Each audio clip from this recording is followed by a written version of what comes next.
Good morning, folks. How are you? And actually, let's get this pesky little thing out of the way. What's this doing here? Good grief!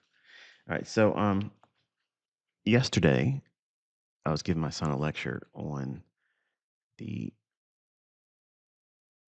probing of a low probability opening range, and the opening range yesterday was just ahead of today, which we have CPI number at 8:30 Eastern time, and we have just a little under an hour away from that occurring. I'll try to do this and post it on YouTube so that way you guys can see it as a little bit of a review. But let's go out to a daily chart real quick because I had a few people on X and on my comment section of yesterday's video. Don't worry, we'll see what all this stuff is in a minute. Um, I talked about how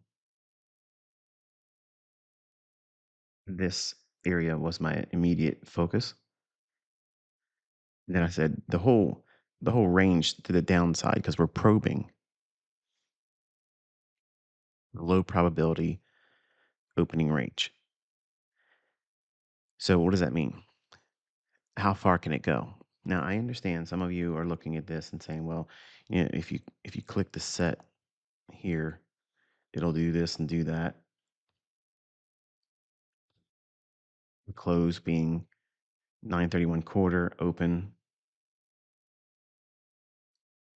37.75. There is a volume imbalance there, but price was already below that yesterday when we were looking at price. So if I'm looking for how far it can drop down, if you go back and listen to what I was discussing with Caleb, I wanted to see how far it can drop down. So it's not warranted to concern ourselves with the upper volume imbalance. It's not pertinent to what I was disclosing yesterday. So I mentioned this one down here. So with that in mind, we're going to drop that in. Okay, so what we're highlighting there, and then we'll see what these lines are here and all this business. But I want to bring it to your attention that it wasn't that I was incorrectly annotating it. You're not paying attention to what I was saying in the lecture yesterday. How far can it go down? How far can it go? Okay. And when we drop back down into a 1 minute time frame, and we'll go to 13th, and we'll do 9:30 a.m. Up around 9:15. All right. So the market had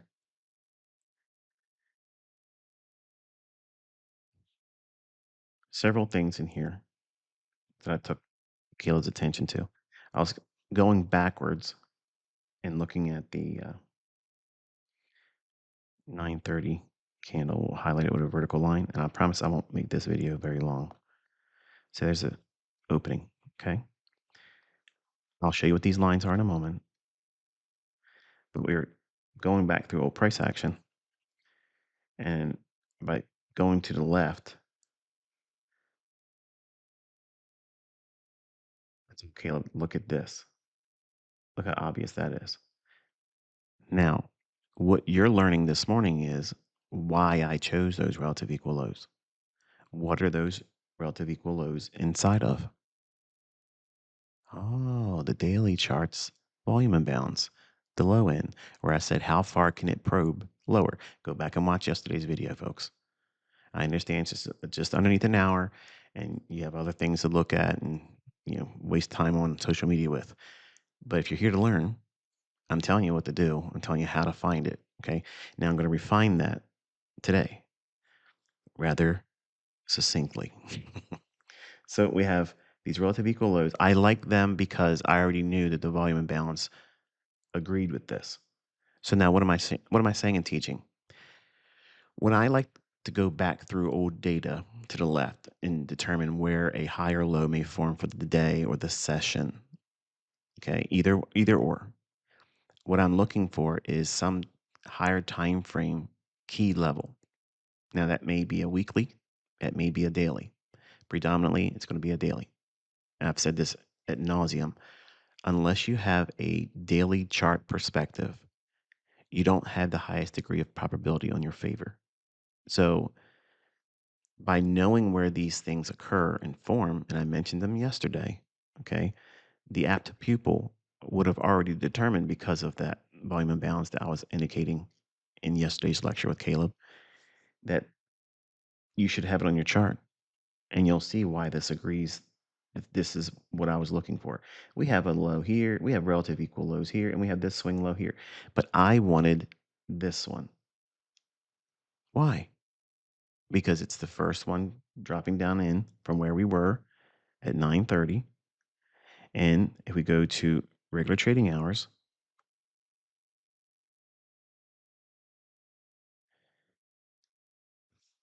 look at this, Mr. Volume Profile. We don't get on our knees around here, Bobby. It's wild behavior on social media, by the way. Crazy level stuff. All right, so here is the low. Now, if you go watch yesterday's video, which I uploaded well before your daily chart completed, there's your low of the day. Volume Profile didn't tell you that. Elliott Wave didn't tell you that. Gann didn't tell you that. Good old Michael did. Okay. So this business of trading down here and then go back and listen. I said it can go down there, knock those out. Then, listen, then it could come back up into Monday's opening range gap, regular trading hours opening range gap. So this is how we settled the regular trading hours session. And if we go into electronic trading hours, it did in fact go lower than that. Here's where we went into it here. Again, there's the low at regular trading hours. We swiped below it one more time, came back up. Model 2022 sells off, goes just below that old low I was showing you over here, which I made no reference to yesterday, by the way. I want you to know that. I mentioned nothing about that particular low. My focus was right here. And that was the low of the day yesterday. It's probably random. I get these random acts of precision that just come around like, it's I don't know where it comes from, folks. I really don't know. But we drop down into this low comes in at 29,325.75. So we're just one tick away hitting that level. It rallied up, took out relative equal highs here. Then at the peak of Asia last night, we sold off again, went back down through that volume imbalance in yellow, and then we swept that low there. Then we rallied back through that volume imbalance. Midnight. Midnight. Watch, folks, watch. If you look at the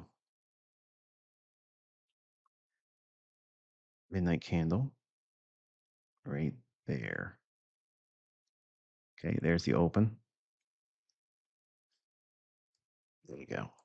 Now, if you want to trade London, nice little opportunity. Trades lower, back down into a breaker. What's this low? High, lower low. No volume profile required. No footprint required. Very easy. It took liquidity. We rallied up. Retracement into an order block. There. Let me draw it for you. Change in the state of delivery is the open. Beautiful. Rallies away. Comes back down into a breaker. Low, high, lower low. Here's your breaker. And then it has a fair value gap. It at the same location that the breaker forms. Beautiful. That's another unicorn. Super strong. Super, super strong. Rally. You want to see, does it show willingness to go higher? Yes. And then we create a little fair value gap in here. Wouldn't you know it? Expect higher prices. We have relative equal highs here. Now, if you were, just a small time scalper and you didn't have any expectation of a rally higher up, then you could just simply take that high here and be content with that. Or you could go and look for a higher price run in the direction of what I mentioned yesterday. Here's the opening range gap low for Monday. That's 9:30 a.m. Eastern time yesterday. Opening price. Notice how we've gravitated from all this. We consolidated in here, and squaring positions ahead of CPI is warranted. It doesn't matter if I'm right and it goes all the way up and closes in to the high of the opening range gap from yesterday, or trades to new week opening gap, which is what this is up here. That's all new week opening gap. It doesn't matter because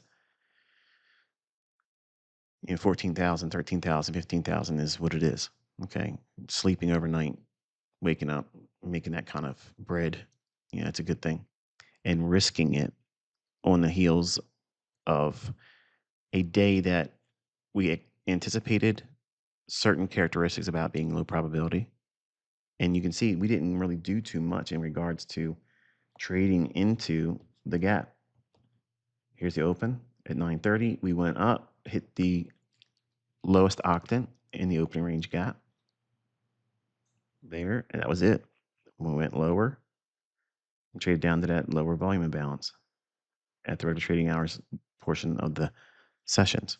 Then overnight, and when we resumed trading post 4:15 Eastern time, electronic trading hours came back in, went lower here, took out a low, and then we have a market structure shift here. So now gravitate back towards what? Yesterday's opening range gap.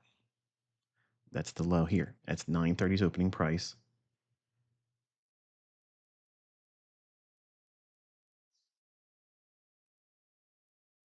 There. So what we've seen overnight is the ability for price to want to gravitate up towards that opening range gap again. And then we want to see if it can now make an attempt to get up to consequent encouragement of it. So that'll be around 29,881 half. Okay, right there. And then to the upper half of it.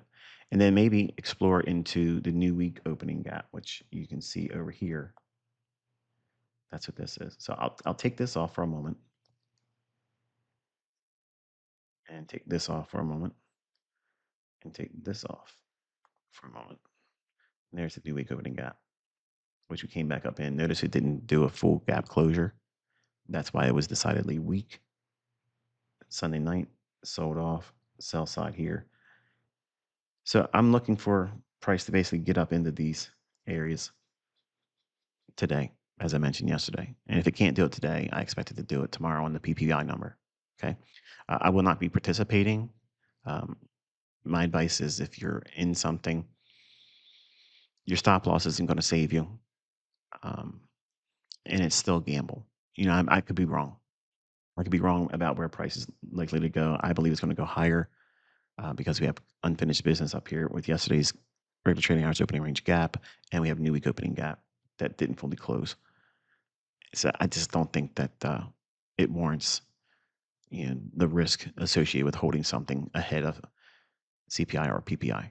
Because if you're wrong, okay, your open profit that's unrealized could evaporate immediately and then put you into a net loss position. They're extreme price runs. They tend to be, let's put it that way. I've seen a few where they're kind of like lackluster, didn't do anything, but it's not worth the risk and gamble. If you have something open in profit, this is not the last trading day of your career. Okay. If you catch a move up into these levels and you're long, that's wonderful. I'm not going to high five you or congratulate you or like your post because I'm telling you that is not sound behavior. It's not what a very good risk manager does. They stay out of the harmful likelihood of things like these reports, just like non-farm payroll. You have to manage risk impeccably, and managing risk impeccably does not entail trading CPI and PPI number. Okay, so I wish you all a very pleasant day today, Be careful if you're out there, recklessly plunging ahead. And if you hurt yourself, remember, I told you so.